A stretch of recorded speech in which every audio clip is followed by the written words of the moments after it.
Welcome to the Brent Gove podcast with co-host Eric Lawfolm. We are building 1 million agents in 100 countries in 10 years. Now, here's your host, Brent Gove. And welcome to the big show. I'm so excited to share with you today our topic, but I'm going to actually let Eric, my co-host, do it. Eric, good to have you on. Hey, Brent, it is great to be here as always. I'm excited about our topic today, dynamic living. I'm excited to hear your ideas on this. I know you've got some great content prepared. I'm going to turn it over to you. All right, man, I got a few points here. Let's rock and roll. Let's get going. By the way, I borrowed the title from a friend of mine who taught me this 40 years ago. His name was Skip Ross, an incredible man. He was amazing. I'm going to just pay homage to him. He is the greatest. He is the GOAT.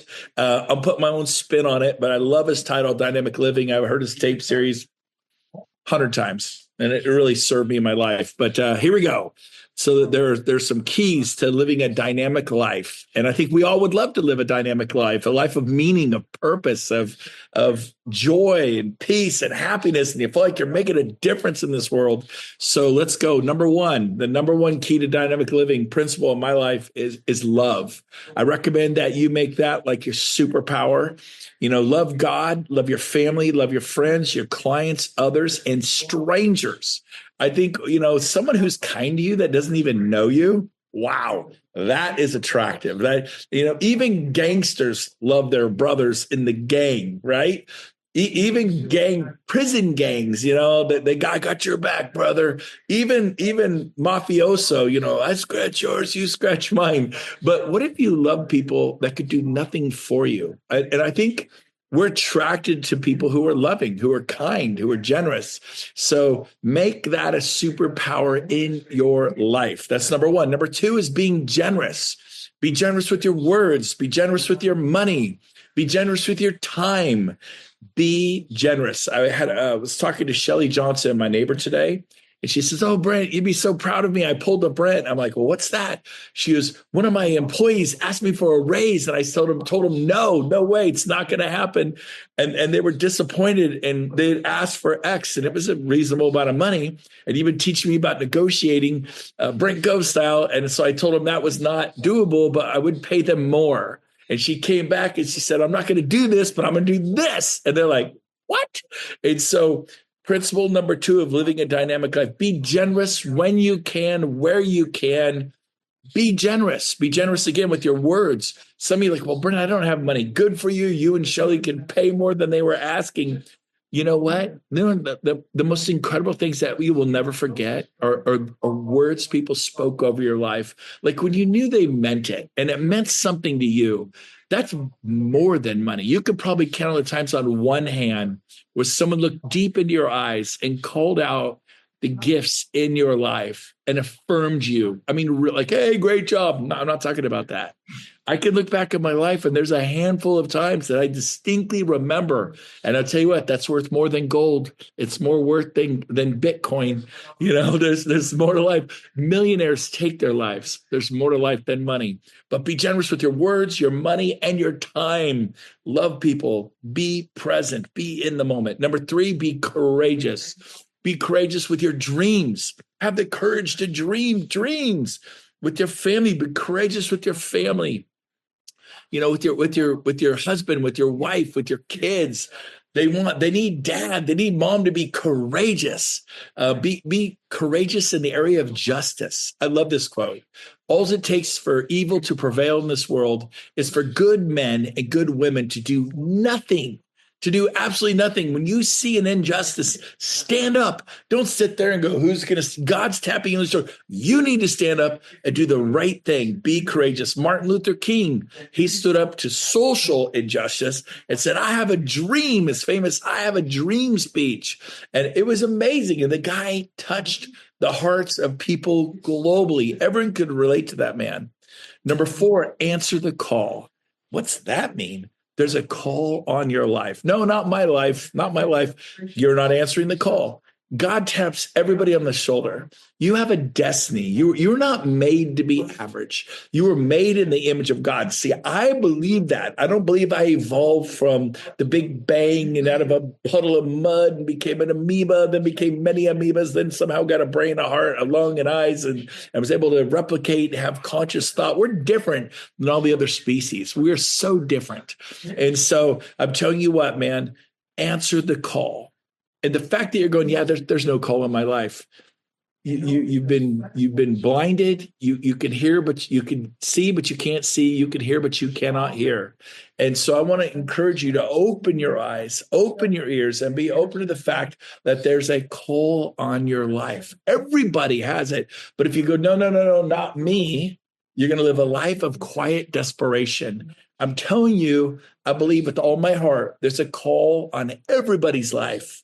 But not everybody answers the call. What is the call? The call is to be loving. The call is to do something great with your life. The call is to make a difference. The call is to love, to serve, to lead, to give, to be bigger than life, to be light in the darkness, to do something courageous. There's a call, and do what you can when you can. Yeah, but I'm just running this parking lot. I'm collecting money and putting cars in a park. Do the best job at that. I remember one time, Eric, I worked at a gas station. It was a non-branded gas station in a bad part of town, dirty parking lot, gravel and pumping gas and kind of bathrooms like you would think, dirty and cobwebs. And it was just, the whole place was dirty. And then my dad goes, well, son, who are you working for? Mr. Anderson. I was like 17 years old. He's, no, you're not. You're working for God. I mean, we're a Christian family. And it says, do your work as unto the Lord. I'm like, what? He goes, yeah. Who are you working for? I go, Mr. Anderson. He's, no, you're not. Imagine God owned that gas station. It's a gas station in heaven. How would you show up? And I thought about it. I went, you doing your work as unto the Lord? I go, no, I just sit there and take money. I'm 17 years old. I take money for unleaded gas, and back then regular gas and Supreme. And he goes, well, think about it differently, man. That next day I went to work. I cleaned the entire lot, all the litter, the trash, the aluminum cans, the dirt. I swept, I cleaned, I washed the windows inside and out. I went in the bathrooms and scrubbed the toilets and cleaned them up. It smelled like Clorox. Mr. Anderson showed up the next day. He didn't even recognize his gas station. He's like, who did this? I'm like, well, I had some extra time in between. He goes, you did. Instantly, I got promoted to the general manager of all of his operations. Instantly. Wow. Because I changed my perspective of how I was showing up. Answer the call and in your life. And then principle number 5, dare to believe. Dare to believe. As a man thinketh, so is he. As a woman thinketh, so is she. Are you average? Are you boring? You know what? There's nothing more beautiful than somebody who isn't attractive, who loves just unconditionally. It's the most beautiful thing in the world. I remember seeing this girl at Chico State. I went to it was the number one party school in America back in the 80s. I saw this beautiful girl jump out of a VW Bug, and all of a sudden she starts cussing, swearing, lighting up a cigarette. I mean, she looks like that. It's like, how could you have that bad of a, all the smoking and the swearing? And she went from being beautiful on the outside to ugly as an ashtray on the inside. It was just like, oh my God, this didn't fit what I saw. And so I'm telling you what, dare to believe. What are you saying about yourself? It's the inside. It's believing. Dream that God has a call in your life and you're going to do something beautiful. So those are my first 5 principles, Eric. Well, any reactions to one or two of them? Any thoughts off the bat? Well, first off, I just love the conversation. I love just hearing about success principles. Your story about the gas station. Who do you work for? And your dad got you to go, I work for God. And then that shifted your attitude. And then you got promoted. Wow. Boom. Great story. And the one I want to speak to just briefly is answering the call. I agree with you. We're all called to do different things. And the answer, the question is, when you get that nudge and that tug on your heart, what is it that you're going to do with that tug on your heart? And so, I do my best to tune into that. And we're all getting tugged. And when you get that tug and you're like, I don't think that tug's for me. It's like, nope, it's for you. That's your tug. Especially if you're resisting it, right? No. Yes. Unless it's an Oreo cookie or ice cream, then it's no, right? Yeah. You may know I was asked, I felt a tug on my heart to help out when the town of Paradise burned down. And I created a Facebook group for the fire survivors, and it turned into a full-time 1-year job. 34,000 people joined the Facebook group. And I didn't know that was the calling. I thought it was just to help a few families. But I answered the call. That was the time when I did respond positively. So just want to encourage all of you, when you feel that tug on your heart, to help, whether it's a homeless person or, doing something nice for your neighbor or your friend who gave the raise and then some, the raise plus. Yeah. Answering the call. And I love the opening message, part 1 of Dynamic Living. Yeah. Okay, so here's the second part here. Number 6, the principle of vacuum. Get rid of what you don't want to make room for what you do want. Go to your closet. It's packed full of clothes you haven't worn in 2 or 3 years. Take them all off the racks. I know it's bad, but take them off. Go down to Goodwill. Go down to the Salvation Army. Go down to a secondhand store. Just donate those suckers. If you want, sell them, whatever. But get them out of your closet. It's negative energy, and you're beating yourself up because you don't fit in that pair of jeans anymore, and this and that. You can't wear that blouse. It's too tight, or that shirt. Get it out of there. Your car, clean it up. Toxic friends, remove them from your life. You don't have room for toxic friends. No, it affects you greatly. Principle of vacuum, get rid of what you don't want. Smoking, drinking, carousing, doing the wrong things. I do want that, okay, how about it? But after a while, you're like, yeah, I think I'm over that. So that the principle of vacuum. Number 7, build momentum. Bodies at rest tend to stay at rest. Bodies in that are moving tend to stay moving. Again, bodies at rest tend to stay at rest. Objects that are moving through time and space tend to keep on moving. Get going. Momentum is the key to everything in your life. It's the key to relationships. It's the key to business sales. It's the key to your faith. It's the key to weight loss. When you get a little momentum, it feels good. It's like, hey, it's working. I'm getting shape. I'm dropping some pounds. I'm looking better. I've opened my Bible. I'm reading the Bible. I'm praying. I'm feeling closer to God. I'm spending time with my wife, my husband, my kids. I get some momentum. I feel like my teenage daughter's kind of opening up to me because I'm giving her more than money. I'm giving her that valuable thing called time. How do you spell love? Time. You get momentum in your business because you're getting around people that are doing great things, and if they're doing it, I can do it. I wish this for you. I wish you meet someone with less talent, ability than you. They're not as good looking as you. They don't have as much talent as you. Maybe they didn't even graduate from high school, and they're killing it, and they're on fire, and they're not even that amazing. And you're like, what is wrong with me? And here's what it is. You're not answering the call. You're not putting in massive action. You're too busy wanting to look good. I don't want to look like that guy, that gal. I'm sorry. Sometimes you have to look foolish before you look good. You got to get schooled on the basketball court, but you practice enough, you get good. Playing the guitar, I'm not very good. The piano, but after a while, you're good. But everybody looks bad until they look good. But you're so busy not wanting to look bad, you're broke. So be willing to humble yourself and go through that learning process, but you got to do it in a short period of time. So momentum is key to breakthrough. Number 8. Interior success. The principle of being committed to your interior success. What do you mean by that? Well, everybody wants a nice home, the white picket fence, take a trip to Hawaii or the Caribbean, or maybe even Europe, Paris and Rome, and to have that nuclear family, whatever that is for you, right? And those are all external trappings of something that's coming on. Because if you're responsible enough to own a car and a home and to have money in the bank and your bills paid, and there's some work that's gone on internally. You want to have the external stuff. It's fun. It's good. Yep. All good. Nothing wrong with that. What are you doing to invest in yourself? The average 18-year-old spends $50,000 a year on college for 4 years. They'll put $200,000 into their mind, into their heart, their soul, learning some things to become a more marketable asset on the open market to get, quote unquote, that job so they can provide for their family and live the American dream. $200,000 is what they'll spend the next 4 years. What have you spent in the past 4 years?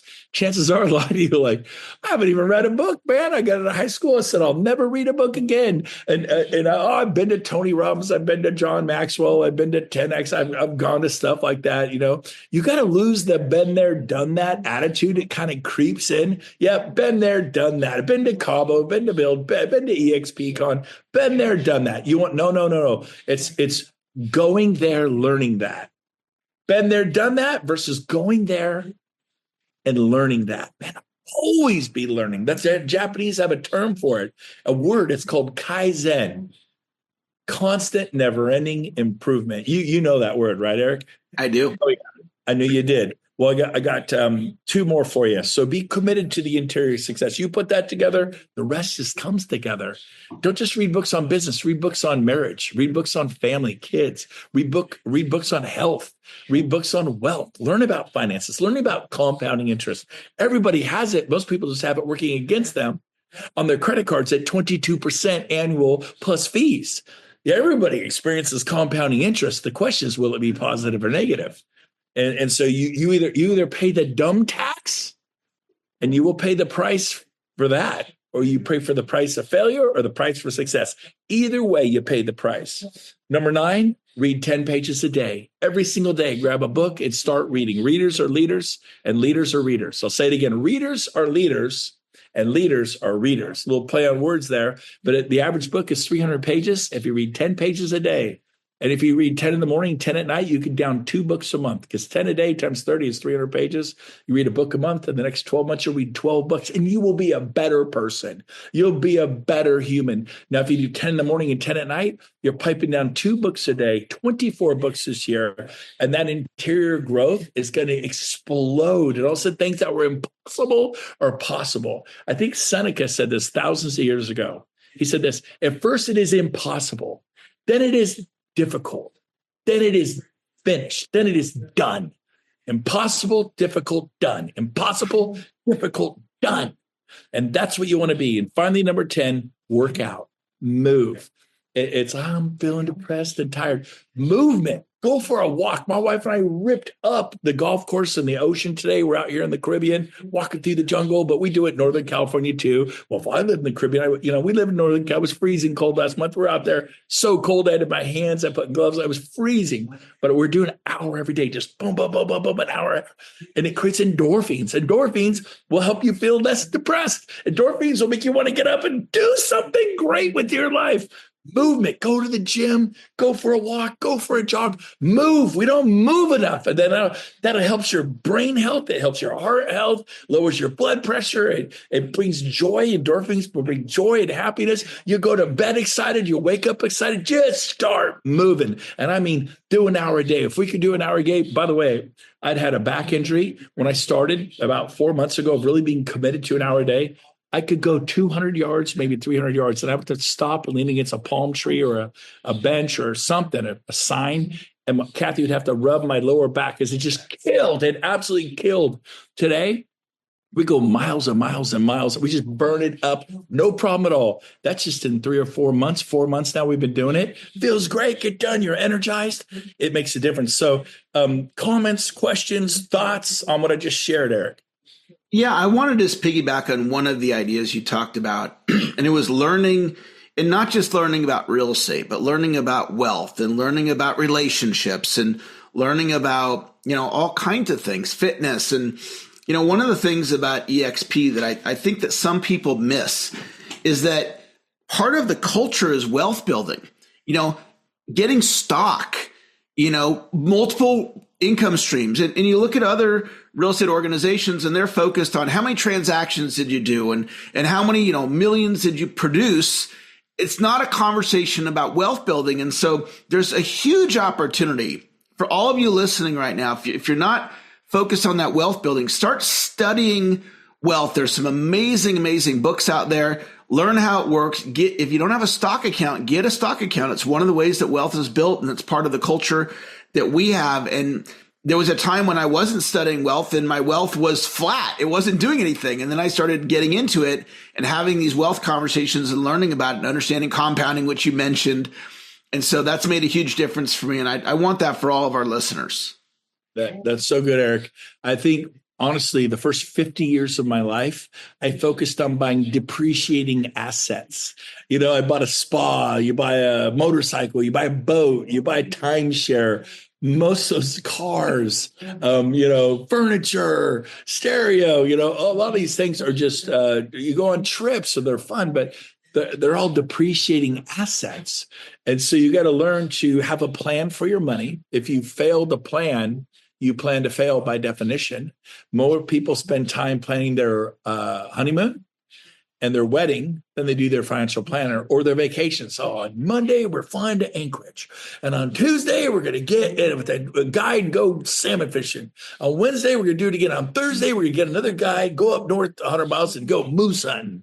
And then on Friday, we're going to take the day off and rest. We're going to go to these hot springs. And then on Saturday, and then they are detailed at 9 o'clock, at 1, at 5, we're going to dinner at this amazing place where you cook steaks out on the open range. And they just set up this whole thing there and blah, blah, blah. And it's so detailed. And you know what? It happens. Execution happens because hope is not a strategy, but a plan is a strategy. Nothing can stop a man with a plan because no one has a plan to stop him. The reason you are not succeeding is because you don't have a plan. You've not committed yourself to learning this out. Well, I'm just not good at finances. Listen to me. You will never be good at finances. Nobody wakes up good at finances. You have to study it. And if you study it, you will stop paying the dumb tax. You just study it. Success leaves clues. There's so much available to you. Ask Chat GPT. Ask, give me the 7 best ways to acquire wealth for a beginner. And then start going on YouTube and watching and listening and learning and take notes. I got pages of notes. I'm showing Eric right now. So that's the bottom line. Okay, we got our final principles and we're going to get you out of here. We're done. I'm going to go fast. Principle number 11 of dynamic living. Get a coach. Kobe Bryant had a coach. Michael Jordan had a coach. Michael Phelps had a swim coach, a breath coach. Serena Williams in tennis. They have a service coach. They have a fitness coach. They have a diet coach. They have mind. There are coaches just for the mind. Like they say golf is a mental game. People have swing coaches. They have mental. I had to learn how to what do I do when someone drains a 40-foot curling putt? It just kills you. And you get so worked up, you can't putt. You're just nutted. And I was taught by a golf coach on psychology, expect him to make it. Man, of course he is going to go shoot way up there. It's going to bank left to right. It's going to come down. It's going in. And when it doesn't go in, you go, oh yeah, wow, I'm shocked. I thought it was going in. And when it does go in, yep, you made it. I knew you'd make it. But if you let yourself get all spun out because you're overly competitive, like I might be, it didn't help my golf game. I've 4-putted from 4 feet because you just laugh. And so really in business, and in life, does your teenage son or daughter or your wife or your husband know how to push your buttons? Are you going to get all spun out? Or do you prepare yourself? Okay, when I get home, it might be a little crazy here, but I'm gonna react properly in a mature way. I'm not gonna just get lit, get my butt pushed, and then go off like a rocket, like one of Elon Musk's space rockets to Mars. Because it's not how you act. It's how you react when the chips are down in this life. It's how you react. So that's number 11, get a coach. Number 12, observe successful models and copy them. The easiest way to get from point A to point B is who's doing crown molding the best way in my city, and I own a crown molding company. I'm going to copy them. Who sells hot springs and does a really good spas, and who does that? I'm in the spa business. Who are they? Who's the most successful dealer in America? And then go fly, look at how they present their spas. Look at how they market their spas. What does their website look like? Present, market, and copy the website. Not do it exactly because you don't want to get yourself in a lawsuit, but then go for the theme, the look, the marketing. What is it they're saying? And just copy them. Don't go figure it out. Who's the number one dentist? Who's the number one orthopedic surgeon? Who's the number one person in the whatever business you're in? Engineering, being a lawyer in the lawsuit business. Hold on. Let me decline that call. Okay. And so here's the deal. Success leaves clues. It's super easy. Number 13, energy. I'm actually demonstrating some energy right now. It is a decision. Well, I'm just a low energy person. I'm telling you right now, low energy people, it's not attractive. Well, that's just not me. No, it is you. You get a smile, stick your hand out. It's called manners. Hey, Eric, I'm Brent Gove. Good to meet you. I don't always feel like doing that, but I have manners. I've learned to do that. And I've learned to put out an energy is attractive. Write that down if you're taking notes. Energy is attractive. We are attracted to people who have this, it's like charismatic, like, oh, what is that? They learned to make a decision to have energy. Now, it helps if you have a good diet. It helps if you're exercising. It helps if you're reading. It helps if you're hanging out with the right people. It feeds your soul, and you get some energy you can put out in this world to get things done. So number 13 was energy. We have 3 left. Number 14, smile. Smiling is a superpower. Think of who you like. You ever met someone, a waitress, a waiter, manager of a restaurant, stockbroker, financial planner, CPA, and they just don't smile.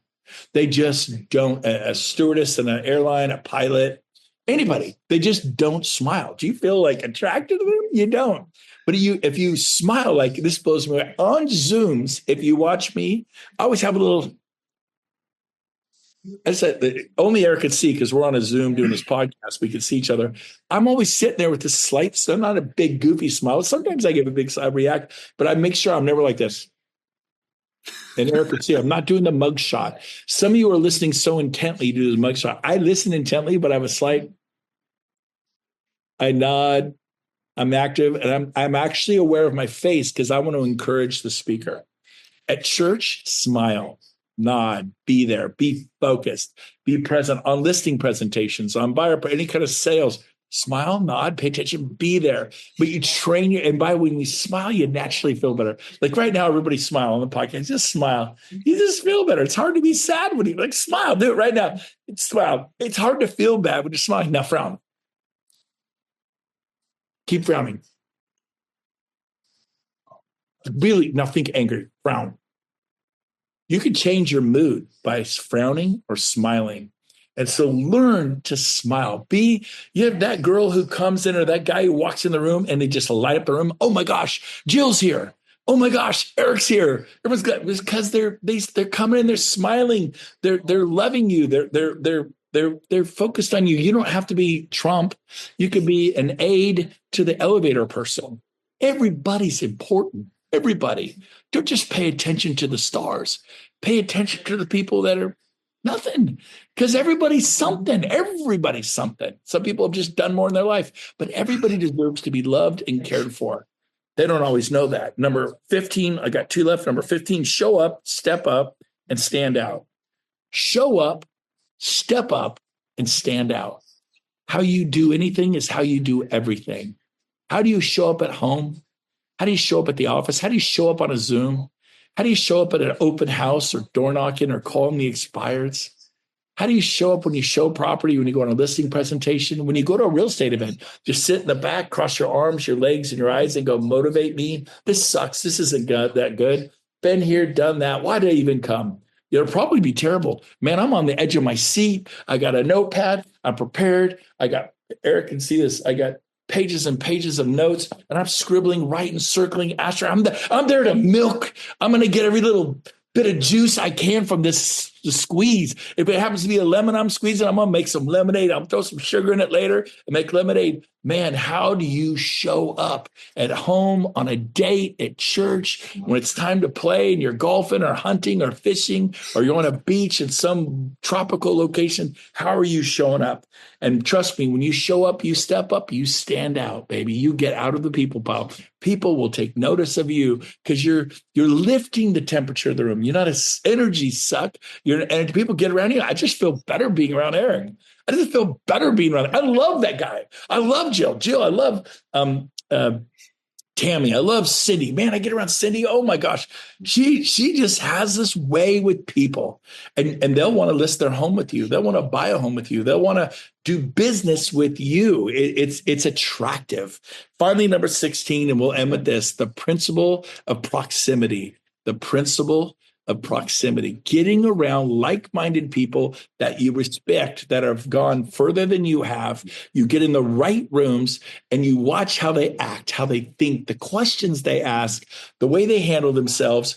And all of a sudden, you will become like the 5 people you hang out with the most. And if you're hanging out with people who are doing drugs, smoking, and drinking, 5 years from now, you'll probably be doing drugs, smoking, and drinking. And if that's what you want, have at it. But I wanted to have a great marriage, not a good marriage. I hung out. I've been intentional about that. I've gone to events. I want to be successful in business. I've put myself in rooms with some of the biggest superstars in the world to get around them, to learn how they think and behave. And they operate at different levels. And so proximity is power. The principle of proximity. Like, make a list. Who am I going to hang out with this year? Write their names down and make one for next year that's maybe a stretch. Like, I don't even know Gary Breck. I don't even know Pace Morby. I don't know Tom Ferry. I don't know John Maxwell or Tony Robbins or Mel Robbins. Put him in. I'm going to get Mel Robbins' circle. Everyone loves her. She's one of the top. Simon Sinek. I'm going to get to know Simon Sinek. How's that going to happen? It doesn't matter, man. Put it down and set that goal. You can't hit a goal you don't have. And when you will find yourself entering rooms with these people, you'll find yourself getting to know these people. And then it starts rubbing off on you and you get closer to a worthwhile dream or goal. You start becoming the man, the woman you were meant to be. You're listening to the voice, man. You're answering the call. You're responding well, and you're growing. And there's just so much more joy in that. And so you will be that light in the darkness. That's what you will be. So Eric, thanks for having me today. We're up against the deadline here, but I'm just fired up, and I was excited to bring this message today. Fantastic. I love the message. And as I always wrap up our podcast with, encourage you to listen to this podcast multiple times to put these best dynamic living ideas into your subconscious mind. And please share the podcast with your team and with your organization so they can benefit from today's positive message. We look forward to connecting with you on the next podcast. Bye for now. Okay, so here's the deal. We have incredible information, video content on my YouTube channel. Go over there and make sure you subscribe.